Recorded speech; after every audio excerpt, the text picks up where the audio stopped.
This is a deep squat, body weight.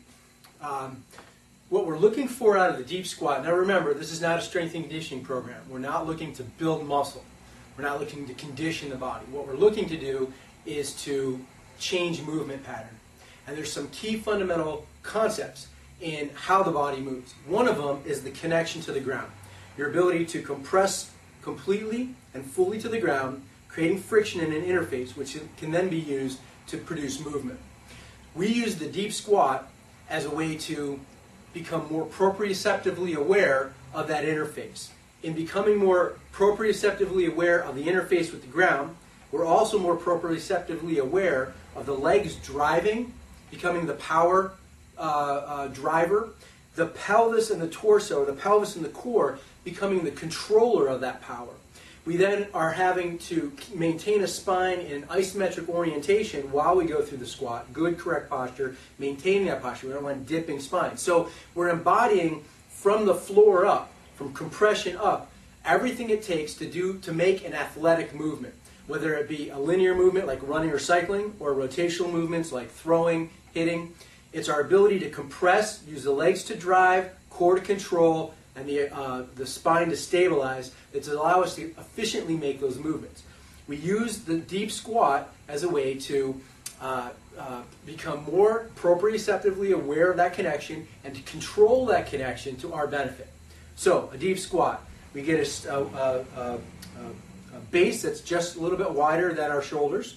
Feet turned out just a little bit so they're not perfectly straight or too wide out. Nice, just kind of comfortable orientation of the feet and a nice comfortable orientation with the lower body. Not too wide, not too skinny, just a little wider than shoulders width apart. There's two things we can do with our hands when we're doing body weight. We can either tuck the thumbs under the chin, just maintain the chin orientation so we're not dipping down or bending back, or we can hold the arms out in front of us. I'll do variations of both. Again, just body weight. We're going to squat down. As we squat down, we want to feel the weight go through the balls of our feet, full contact with the ground. We don't want to feel like we're rocking back or forward or outside or knees coming in. We want to push through the floor as we drive up, control that action through our pelvis, and maintain good posture. Okay, I'll show you a couple reps with the arms in front. Squat down, drive up. Down into the squat, drive up. One more. Down to the squat, drive up. Now if I was to put my thumbs under my chin to keep my head level, squat down, drive up, squat down, drive up. One more, drive up. Now the key is, it really doesn't matter how deep you get, but what you want to do is, you want to make sure that you're not bending forward or leaning backward.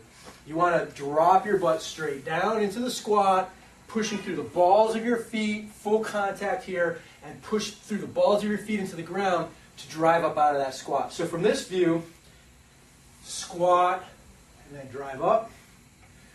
Squat, drive up with the thumbs. Squatting in, driving out. Into the deep, and then out. The key again, we're not trying to build muscle here. We're trying to control this movement through this interface with the ground. It's very important to become aware.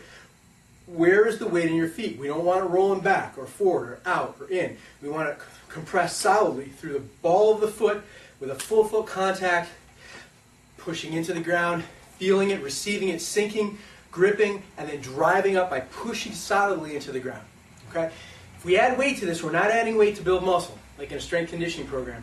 We're adding weight to enhance the proprioceptive feel and to gain better control under different conditions, to stimulate the nervous system. If we do one thing only, the nervous system gets dull.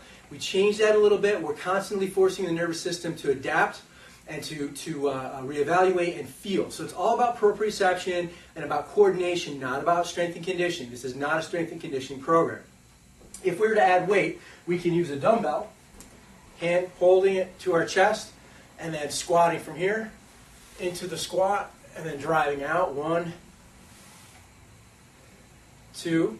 Or we can always use a kettlebell. Same thing. We would hold the weight in front, squatting in and driving out through the balls of our feet. Good posture and driving out. So we can add weight, and we will add weight in order to enhance the proprioceptive awareness and to stimulate the nervous system in a succession or progression where we gradually add some weight to keep the nervous system thinking and to keep the nervous system adapting and facilitating a better coordination and better use of that connection to the ground.